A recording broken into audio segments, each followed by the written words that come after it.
So here's today's question. Many students get confused on how to turn the negative fractional indices. Therefore, this is a key concept for this kind of advanced question. You need to know how to apply this formula. The negative index means you need to flip the fraction. That negative index makes the reciprocal. So try to remember this formula to apply it to the negative fractional index question. Let's move into today's question. So if you look into today's question, since we are having the negative sign on the power part, why don't we take the negative sign to make it easier?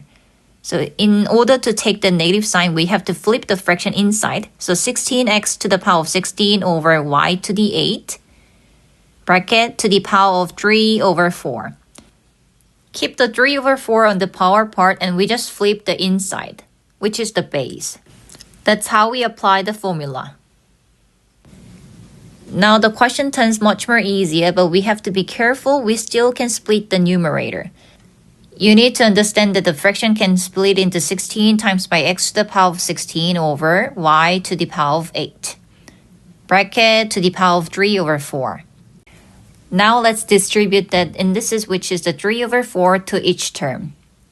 Then the expression turn into 16 to the power of 3 over 4 times by x to the power of 16 to the power of 3 over 4 over y to the 8 to the power of 3 over 4. When simplifying that expression, we need to understand that we can turn the 16 into the 2 to the power of 4.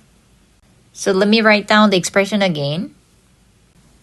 Then use the power rule of indices to simplify the index part, and we get 2 to the power of 3 times by cross cancel those parts, then we get x to the power of 12 over cross cancel the power part again, then we get y to the power of 6.